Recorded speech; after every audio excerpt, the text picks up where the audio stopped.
We're going to take a look at section 8-2, talks about Internet Service Provider Connection Technologies. So we're going to go through and rock chapter 8.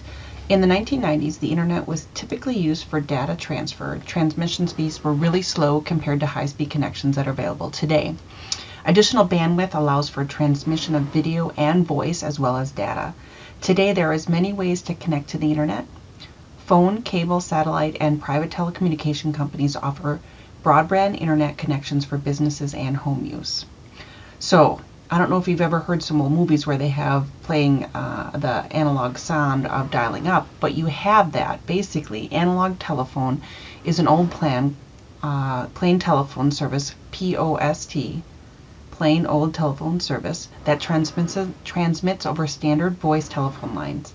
This type of service uses an analog modem to place a telephone call to another modem on a remote site, such as an ISP. The modem uses the telephone line to transmit and receive data. This method of connection is known as dial-up. Integrated Service Digital Network, or ISDN, uses multiple channels and can carry different types of service. Therefore, it's considered a type of broadband. ISDN is standard for sending voice, video, and data over normal telephone wires. ISDN technology uses the telephone wires as an analog telephone service. Then we have broadband. It's a technology that's used to transmit and receive multiple signals using different frequencies over one cable. For example, the cable used to bring cable television into your home can carry computer network transmissions at the same time, because the two transmission types use different frequencies and they don't interfere with each other. Broadband uses a wide range of frequencies that can be further divided into channels. In networking, the term broadband describes communication methods that transmit two or more signals at the same time. Sending two or more signals simultaneously increases the rate of transmission. Some common broadband network connections include cable, DSL, ISDN, and satellite. Here we take a look at the equipment that's used to connect or transmit broadband signals. Digital Subscriber Line, or DSL, is an always-on service, which means there is no need to dial up each time you want to connect to the Internet. DSL uses the existing copper telephone lines to provide high-speed digital data communication between end users and telephone companies. Unlike ISDN, where the digital data communication replaces the analog voice communication, DSL, Digital Subscriber Line, shares the telephone wire with analog signals. With DSL, the voice and data signals are carried on different frequencies on the copper telephone wires. A filter prevents DSL signals from interfering with phone signals. A DSL filter is connected between each telephone and each phone jack. The DSL modem does not require a filter. The DSL modem is not affected by the frequencies of your telephone. A DSL modem can connect directly to your computer, as shown in the figure. It can also be connected to a networking device to share the internet connection with multiple computers. An asymmetric digital subscriber line, or ADSL, has different bandwidth capabilities in each direction. Downloading is the receiver of data from the server to the end user. Uploading is sending of data from the end user to the server. ADSL has a fast download rate, which is beneficial to the users who are downloading large amounts of data. The upload rate of ADSL is slower than the download rate. ADSL does not perform well when hosting to a web server or FTP server, file transfer protocol, both of which involve upload-intensive internet activities. Line-of-sight wire internet is an always-on service that uses radio signals for transmitting internet access. Radio signals are sent from a tower to the receiver that customers connect to a computer or a network device. A clear path between the transmission towers and the customer is required. The tower may connect to other towers or directly to an internet backbone connection. The distance the radio signal can travel can still be strong enough to provide a clear signal depending on the frequency of the signal. Lower frequencies of 900 megahertz can travel up to 40 miles, or 65 kilometers, while higher frequencies of 5.7 gigahertz can only travel 2 miles, or 3 kilometers. Extreme weather conditions, trees, and tall buildings can definitely affect the signal strength and performance. Worldwide interoperability, that's not hard for me to say, interoperability for microwave access, or WiMAX is an IP-based wireless 4G broadband technology that offers high-speed mobile internet access for mobile devices. When we take a look at this, it is standard for IEEE 802.16e. It supports a man-sized network and has a download speed up to 70 megabits and distances up to 30 miles or 50 kilometers. Security and QoS for WiMAX are equivalent to cellular networks. WiMAX uses a low wavelength transmission, usually between 2 gigahertz to 11 gigahertz. These frequencies are not easily disrupted by physical obstructions because they can bend better around obstacles than higher frequencies. Multiple input, multiple output MIMO technology is supported, which means additional antennas can be added to increase the potential throughput. There are two methods of transmitting WiMAX signals: a fixed, where you have a point-to-point or point-to-multiple-point service with speeds up to 72 megabytes per second and a range of 30 miles, or a mobile WiMAX, a mobile service like Wi-Fi but with higher speeds and longer transmission range. Then you have cellular. Cellular technology enables the transfer of voice, video, and data. With cellular WAN, or wide area network, adapters installed, a user can access the internet over a cellular network. There are different cellular WAN characteristics. You have 1G, which is analog voice only, 2G, digital voice, conference calls, and caller ID, and you have data speeds less than 9.6 kilobytes per second. 2.5G is data speeds between 30 kilobytes and 90 kilobytes, supports web browsing, short audio and video clips, games and applications, and ringtone downloads.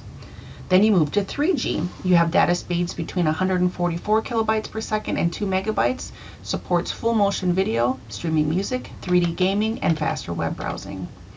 3.5G is data speeds between 384 kilobytes and 14.4 megabytes, supports high quality video streaming, high quality video conferencing, and voice over IP. 4G, which we hear about in all of the commercials, is data speeds between 5.8 megabytes and 672 megabytes when mobile and up to 1 gigabytes when stationary. It supports IP-based voice, gaming services, high-quality streaming, multimedia, and IPv6. Remember, we talked about that in our last chapter. Then we have LTE, long-term evolution. You have 300 megabytes where you have a download and 75 megabytes for upload. Cellular technologies can use one or more of the following technologies. GSM, Global System for Mobile Communication. It's standard use for the worldwide cellular network. You pop in a SIM card and it just works. You have General Packet Radio Service, GPRS, data service for all global systems for mobile communications. You have Quadband, allows cellular phones to operate on all 4 GSM frequencies, 850, 900, 1800, and 1900. You have SMS, short message service. It's a data service used to send and receive text messages.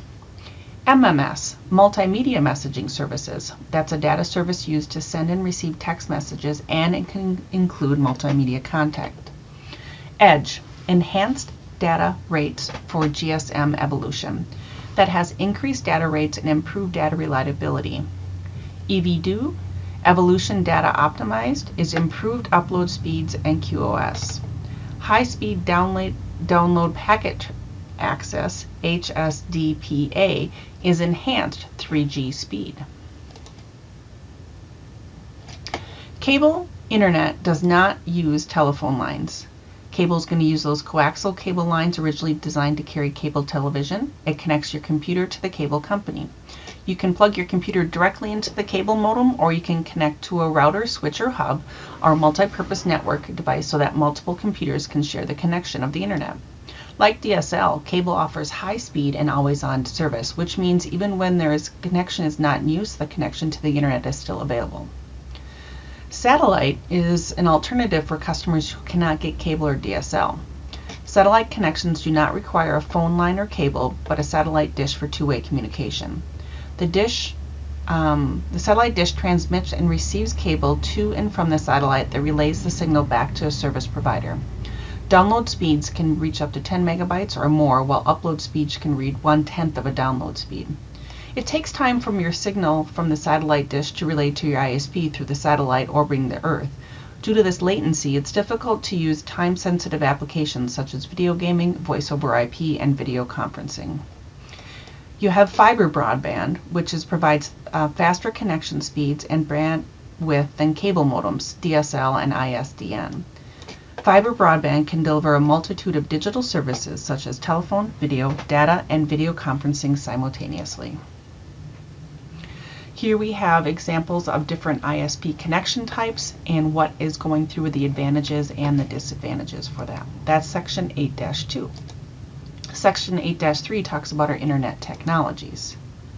So as companies grow, they sometimes outgrow their ability to manage their own data center or their capacity. Eventually they move to outsourcing of their data center and they need to have a major provider in a cloud-based option.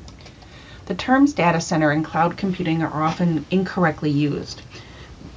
These are the correct definitions of a data center and cloud computing. A data center typically is a data storage and processing facility run by an in-house IT department or leased off-site. Cloud computing is typically an off-premises service that offers on-demand access to a shared pool of configurable computing resources. These resources can rapidly be provisioned and released with minimal management effort. Our 5 characteristics of cloud computing is on-demand self-service, broadband network access, resource pooling, rapid elasticity, and measured service. For cloud-based models, we have software as service, or SaaS. That is, a cloud provider is responsible for access to service such as email, communication, virtual desktops that are delivered over the internet. SaaS is the most popular form of cloud service at this time, for example, Google Apps.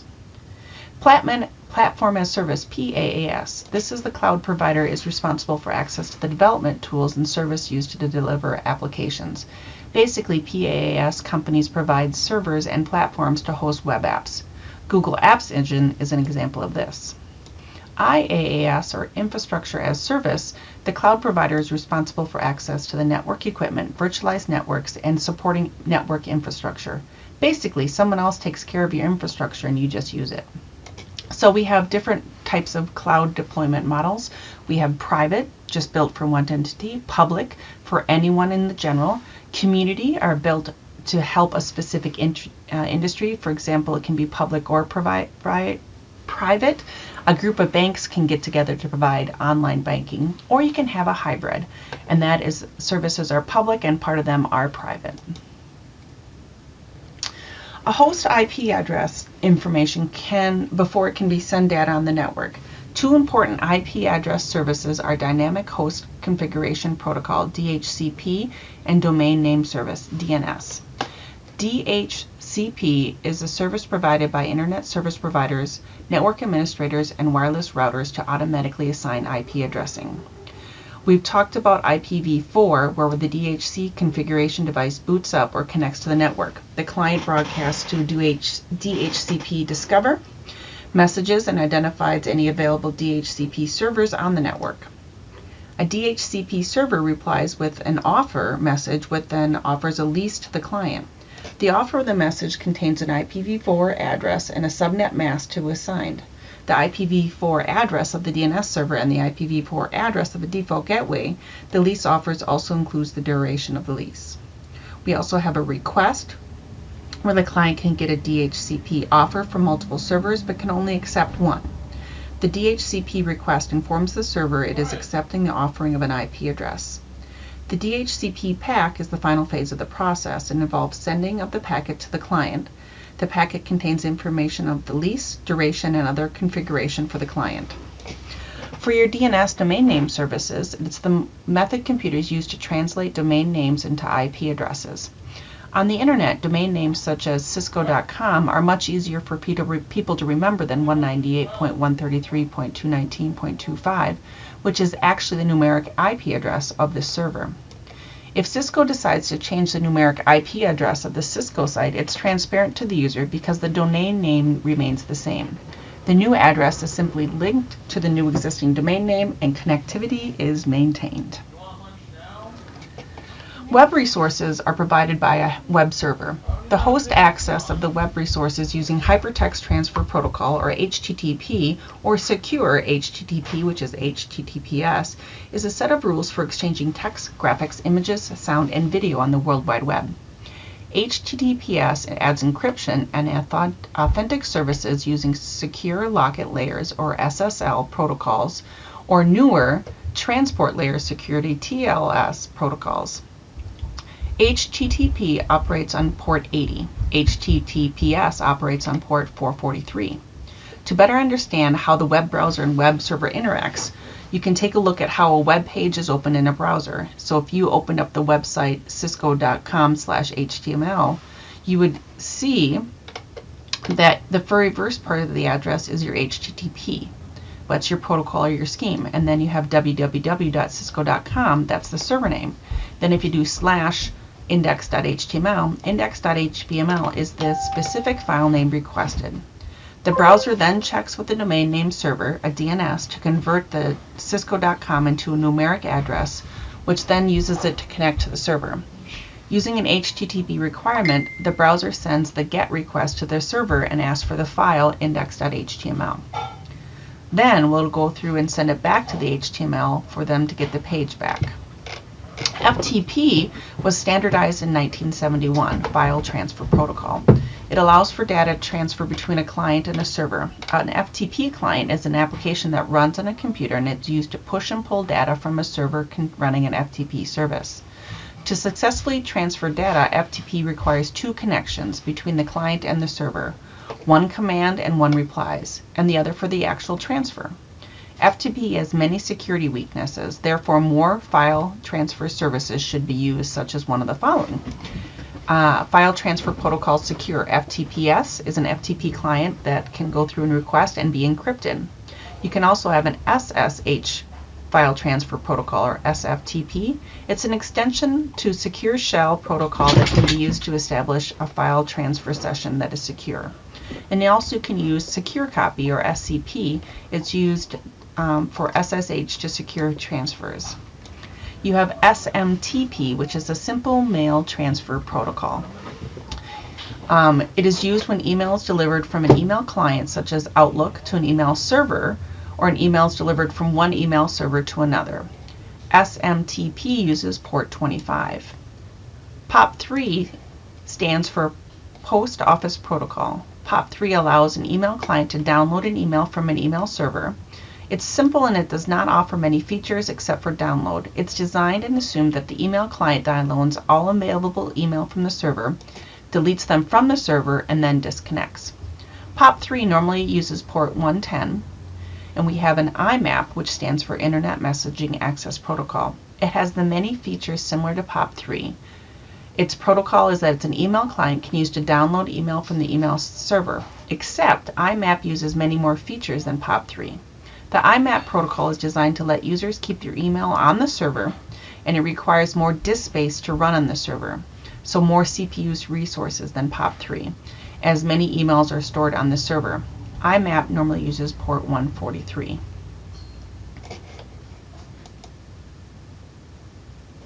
Then we're going to talk about print servers. A print server basically allows your multiple computer users to access a single printer. A print server has three functions: provide client access to the print resource, administer print jobs by storing them in a queue until the print device is ready for them, and then feeding or spooling the print information to the printer, and providing feedback to the users. Proxy servers have the authority to act as another computer. A popular use for proxy servers is to act as a storage or cache for web pages that are frequently accessed by devices on the internal network. For example, the proxy server in the figure is storing the web page cisco.com. When an internal host sends the HTTP GET request to Cisco, the proxy server completes the request. It intercepts the request, it checks to see if the website constant has changed. If not, the proxy server responds to the host with the web page. In addition, proxy servers can effectively hide the IP address of internal hosts because of all the requests going out of the internet are sourced on the proxy server's IP address. We have AAA, authentication, authorization, and accounting service. Access to network devices is typically controlled through AAA. These services provide the primary framework to set up access control on a network device. AAA is a way to control who is permitted to access the network, authenticate, what they're able to do while they're there, authorize, and track what actions are performed while accessing the network, accounting. This concept is similar to using a credit card indicated by a figure that's online, and keeps the count of what items or services the user purchased. We have IDS, Intrusion Detection Systems, is a passive monitored traffic on the network. It stands alone, has largely disappeared in favor of Intrusion Prevention Systems, IPS, but the detection feature of an IDS is still part of an IPS implementation. An IDS-enabled device copies the traffic stream and analyzes the copied traffic, whether or not the actual forwarded packets. Working offline, it compares the captured traffic with well-known malicious signatures, similar to software that checks for viruses. Intrusion Prevention Services builds upon IDS technology, except IPS devices is implemented in inline mode, meaning that all ingress, inbound, and egress, outbound traffic must flow through it for processing. An IPS does not allow packets to enter the entrusted side of the network without being first analyzed. Then we have our UTM, Universal Threat Management. It's a generic name for an all-in-one security appliance. It included in the functionality of an IDS IPS as well as a stateful firewall service. Stateful firewalls provide a stateful packet filtering by using connections of information maintained in a state table. A stateful firewall tracks each connection by logging the source and destination address as well as the source and destination port numbers. In addition to an IDS, IPS, and stateful firewall services, UTM also typically provides additional security devices, such as zero-day protection, denial of service and distribution of denial of service protection, proxy filtering applications, email filtering, anti-spyware, network access control, VPN services. All of these features can vary significantly depending on your UTM vendor. Your next generation firewalls go way beyond UTM in several important ways because they control the behaviors within applications. They restrict web and web-based application based on the reputation of the site. You also can have proactive protection against internal threats, and you have enforcement of policies based on the user, device, role, application type, and threat of profile. 8.4 is getting right at the end of this chapter. We're going to push through and talk about this one, and then we'll be done with chapter 8. So when we take a look at our basic troubleshooting process for a network, if one computer is malfunctioning, usually only that one user affected, but if the network is malfunctioning, then you have many users that are able to do work. You have to check the condition of your cables, devices, servers, and computers to make sure they are clean and in good working order. One of the biggest problems with your network is, especially the server room, is heat. Network devices do not perform well when they're overheated. Dust gathers in the network device and impedes the proper flow of cool air and sometimes even clogs the fan.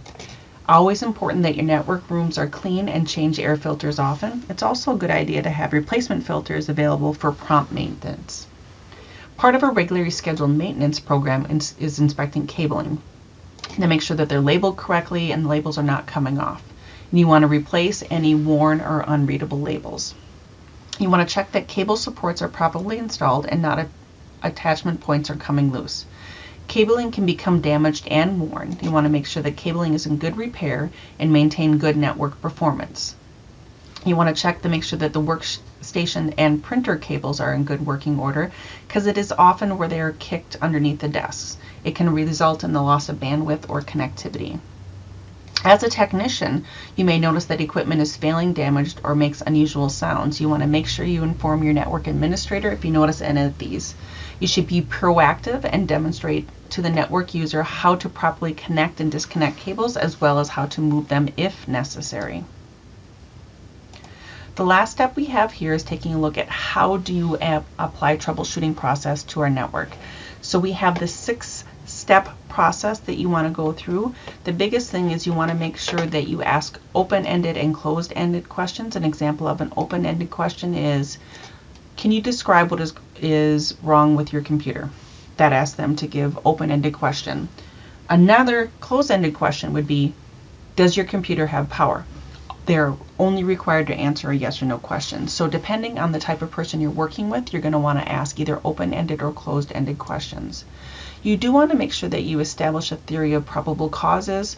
If, for example, is the internet down? Is it just dealing with network issues, router? You want to test it, develop a plan, verify the network's functionality, and preventative measures. And don't forget to document. This is one of the biggest things that oftentimes can kick you later. So you want to go through and take a look at some of these common things. Oftentimes when I'm trying to troubleshoot within my classroom, one of the biggest things, and kids will say the computer won't turn on, the very first thing I always check, remember KISS, keep it simple, is it plugged in? So that is Chapter 8.